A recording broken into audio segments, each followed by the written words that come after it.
छुट जाएंगी, छुट जाएंगी भाई, छुट जाएंगी, छुट जाएंगी भाई, छुट जाएंगी, छुट जाएंगी भाई, छुट जाएंगी। सखी सहेली सब छुट जाएंगी, छुट जाएंगी भाई, छुट जाएंगी।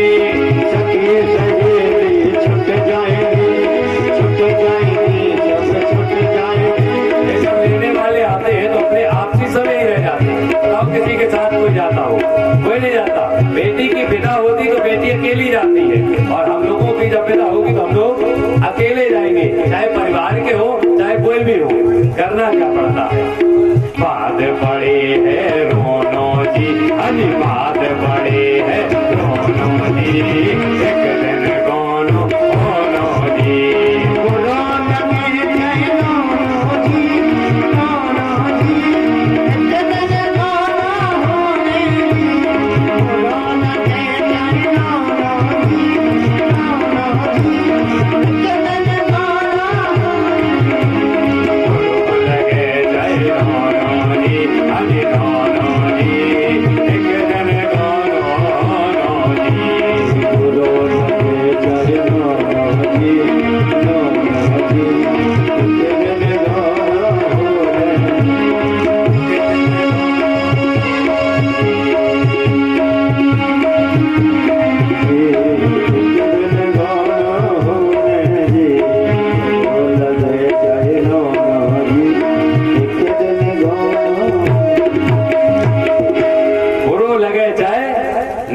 जी, एक दिन गोनो होनो जी। सबका गौना होना है, ये बिल्कुल तय है, लेकिन तैयारी किसी की नहीं। आज परीक्षित तैयारी कर रहे हैं कि 7वें दिन हमको जाना है, तो सबसे प्रश्न करते हैं कि हमारे इस प्रश्न का उत्तर दो। कि अतः प्रक्षामि संसिद्धिं योगिनां परमां गुरुं अपुरुषस्य यत् कार्य म्रियमाणस्य सर्वथा। हे महात्मा, हमें ये बस इस बात का उत्तर चाहिए, जिस व्यक्ति को ये पता हो कि आज के 7वें दिन उसकी मृत्यु हो जाएगी, उस व्यक्ति को क्या ऐसा करना चाहिए जिससे उसकी मुक्ति हो जाए। हमें सिर्फ इतना बताओ। तो कोई उत्तर नहीं दे पा रहा कि क्या ऐसा वो व्यक्ति करे जिससे उसको मुक्ति मिल जाए। सारे संत सामने बैठे हैं, सब ये तो बता सकते हैं कि भगवान को कैसे पाया जा सकता है, क्या पूजा करो, लेकिन ये कोई नहीं बता पा रहा कि 7वें दिन जिसकी मुक्ति हो, मृत्यु हो रही हो, उसे मुक्ति कैसे मिले। सब वहां पर बैठे हैं। उसी समय पर सामने से एक लोग चले आ रहे हैं। 16 वर्षीय कुमार है, सामने से चले आ रहे हैं, और जैसे ही चले आए हैं तो जितने लोग हैं सब लोगों ने अपना आसन छोड़ दिया है, खड़े हो गए हैं, हाथ जोड़ दिए हैं और प्रणाम करने लगे हैं सारे के सारे लोग। कौन है ये सुखदेव जी चले आ रहे हैं। बोले सुखदेव जी महाराज की। जैसे ही सुखदेव जी चले आए हैं, सब लोगों ने प्रणाम किया है। आज सुखदेव जी को आसन दिया गया है और सुखदेव जी अपने आसन पर बैठ गए। सभी लोग हाथ जोड़े हैं, हाथ जोड़ करके भगवान को प्रणाम करते जा रहे हैं। सभी लोग बड़े भाव से प्रणाम करेंगे। कि हरि की कथा सुनाने वाले और हरि की गाथा गाने वाले, अब तुमको लाखों प्रणाम, तुमको लाखों प्रणाम, तुमको कथा सुनाने वाले, हरि की कथा सुनाने वाले, तुमको लाखों प्रणाम, तुमको लाखों प्रणाम।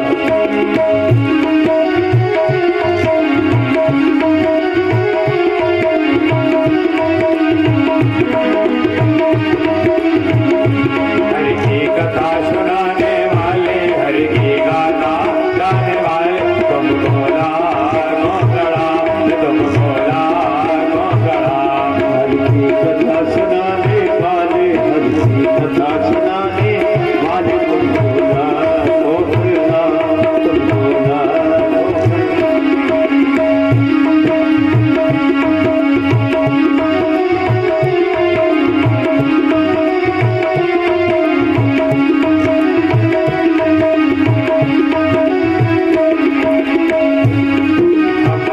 रहे थे मन में, तन खो गए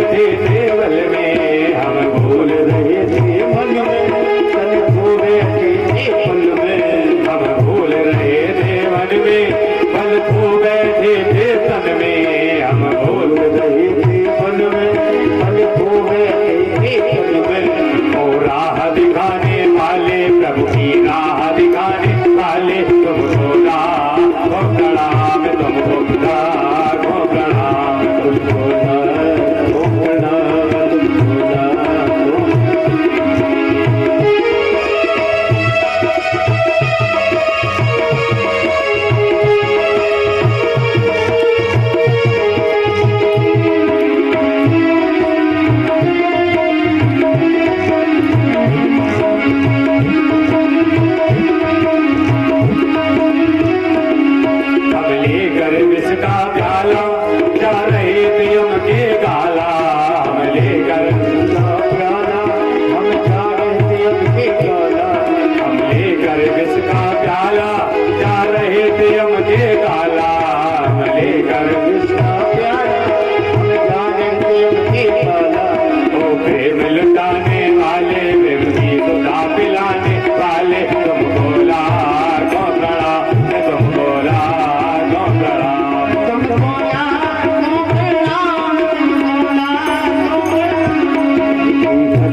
झुकावे गावे हम पार तेरा क्या पावे, हम शीश झुकावे गावे, हम पार तेरा क्या पावे, हम शीश झुकावे गावे, हम पार तेरा क्या पावे, हम शीश झुकावे गावे।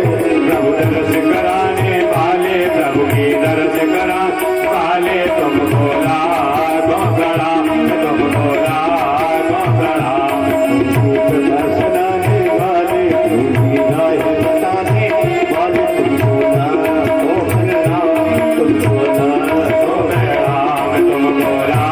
प्रणाम, तुमको लाखों प्रणाम, तुमको लाखों प्रणाम, तुमको लाखों प्रणाम, तुमको लाखों प्रणाम, तुमको लाखों प्रणाम।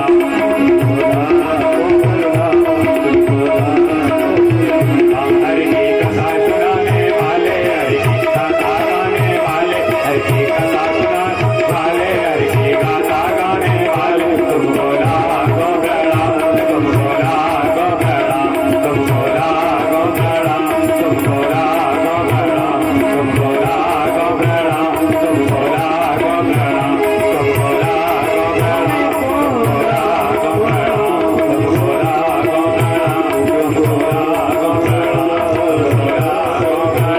तुमको लाखों प्रणाम,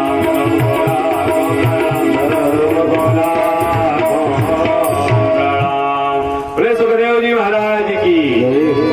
सुखदेव जी आसन पर बैठे हैं, सामने परीक्षित जी बैठे हैं। परीक्षित जी ने प्रश्न कर दिया, अतः वृक्षामि संसिद्ध्यम् योगिनां परमं गुरुम् अपुरुषस्य यत् कार्य म्रियमाण सर्वथा। हे स्वामी जी, हम सब लोगों से एक ही प्रश्न कर रहे हैं, यही प्रश्न हम आपसे कर रहे हैं। हमें सिर्फ इतनी बात बता दो, जिस व्यक्ति को ये पता हो कि 7वें दिन उसकी मृत्यु हो जाएगी, उसे क्या कार्य करना चाहिए जिससे उसकी मुक्ति हो जाएगी। सिर्फ इतनी सी बात बता। जैसे ये बात कही है तो सुखदेव जी कहने लगे, बस राजन इतना सा प्रश्न तुम्हारा, सिर्फ इतना सा प्रश्न कर रहे हो कि 7वें दिन की बात कर रहे हो। राजा खड़वांग को 2.5 घड़ी का श्राप था कि 2.5 घड़ी में तुम्हारी मृत्यु हो जाएगी। तो जब उसको 2.5 घड़ी में मुक्ति मिल सकती है, तो तुम्हारे तो अभी 7 दिन बाकी है।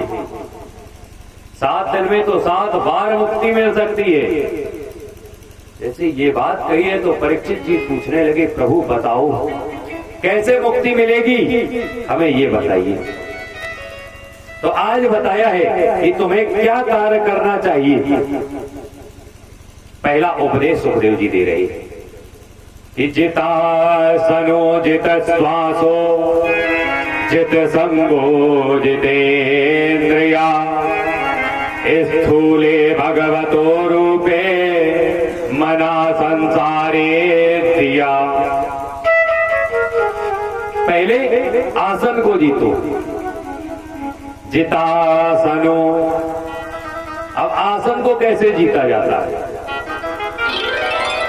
कुछ लोग कहते हैं एक जगह पर अगर 4-5 घंटे बैठे रहो और बैठ करके भगवान का नाम लेते रहो तो आसन को जीत लिया जाता है। अच्छा, 1 बजे से लेकर के देखो, 1 बजे आसन पर बैठ गए और 5 बजे उतरेंगे, ना तो आसन बदलेंगे और ऐसे ही बैठे रहेंगे, तो क्या हमने आसन जीत लिया? नहीं जीत लिया। एक स्थान पर बैठ करके चाहे आप सुबह से लेकर के शाम तक आसन न बदलें और भगवान में लगे रहें और सोचने लगे कि हमने आसन जीत लिया, तो नहीं जीत लिया। शरीर को एक जगह पर स्थिर करना आसन जीतना नहीं है। अपने मन को एक जगह पर स्थिर कर लिया तो आपने आसन जीत लिया। भले ही 5 मिनट के लिए आप पूजा करो, लेकिन अगर 5 मिनट के लिए अपने मन को अगर एकाग्र कर लिया है तो आपने आसन जीत लिया। एक जगह पर बैठने को आसन जीतना नहीं कहते। मन को एकाग्र कैसे किया जाता है, ये भी बहुत विलक्षण बात है। कहना सहज है कि मन को एकाग्र करो, उपदेश देना सरल है। जैसे कह दिया जाए मन को एकाग्र करो, अब ये कह दिया जाए मन को एकाग्र करें कैसे, है विलक्षण बात। भगवान की पूजा करें तो क्या मन एकाग्र हो जाएगा? तो मन एकाग्र होगा कैसे? हम आपको 2 रास्ते बताएं, देखो मन एकाग्र करने का। पहला रास्ता मन एकाग्र करने का कि आप जब भगवान की पूजा करें तो कभी जल्दबाजी ना मचाएं, धीरे धीरे पूजा। धीरे धीरे पूजा करने में यह होता है, जब तक आप शुरुआत से अंत तक नहीं पहुंच जाओगे तब तक आपका मन वहीं पर लगा रहेगा। दूसरा, जब आप भगवान का नाम लो तो गिनती गिनने लगो। जब आप गिनती गिनोगे तो भगवान के नाम की ही गिनती गिनते रहोगे। अगर उस गिनती से ध्यान हटा दोगे तो आपकी गिनती भूल जाओगे, अगर इधर उधर दिमाग नहीं गई तो। कहते महाराज गिनती गिनने की क्या जरूरत, माला लो और उसमें गुड़िया है 108, करते रहो गिनती। क्या एक माला 108 हो गई? गिनती क्या गिना? ऐसे गिनती ना गिनो। देखो हम आपको बताएं सबसे सरल तरीका, ना कोई माला, ना किसी जगह पर बैठो, चलते फिरते तो भगवान की पूजा करो, मन एकाग्र ना हो तो कहना। लेकिन भगवान का नाम लो, लेकिन तरीका दूसरा। कैसे? राम राम राम राम राम राम 1, राम राम राम राम राम राम 2, राम राम राम राम राम राम 3, राम राम राम राम राम राम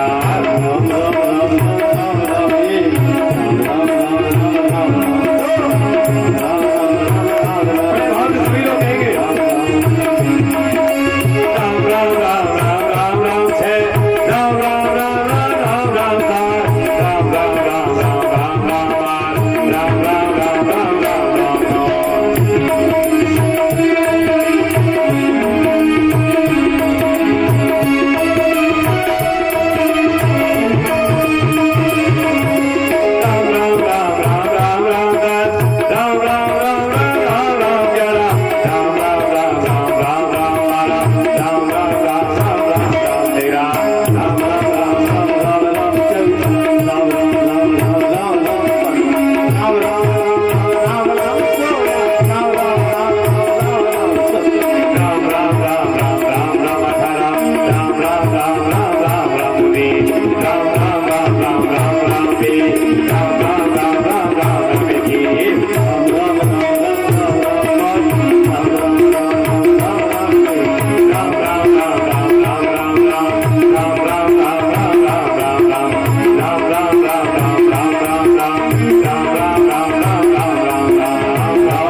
कैसे बताया कि राम राम राम राम राम राम एक, राम राम राम राम राम राम दो।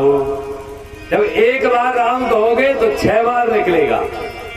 राम राम राम राम राम राम एक, और ऐसे 21 बार किया तो 21 छक्का 126 हुए शायद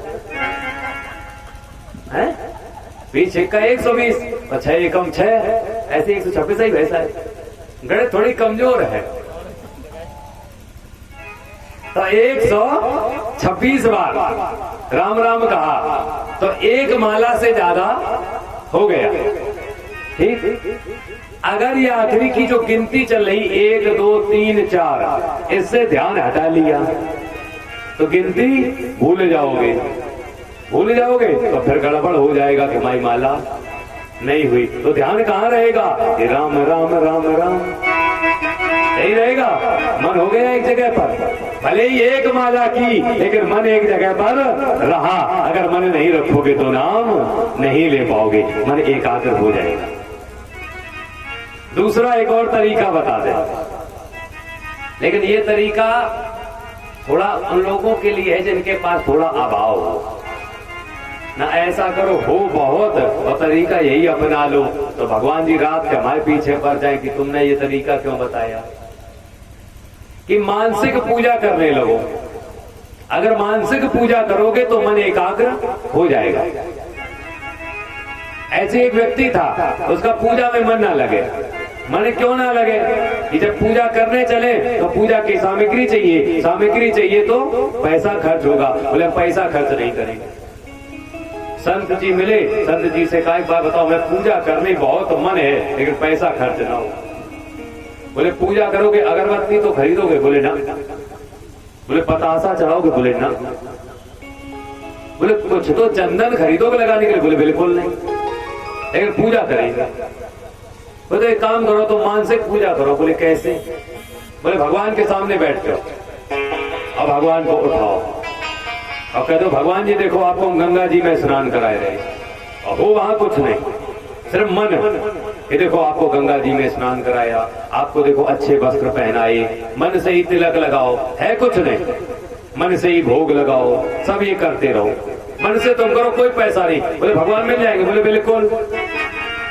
अब ये नित्य प्रति यही कार्य करे, भगवान जी को उठाए, कहूँ कायम गंगा जी मनवाए रहे, कहूँ का यमुना जी में नवाए रहे, है कुछ नहीं।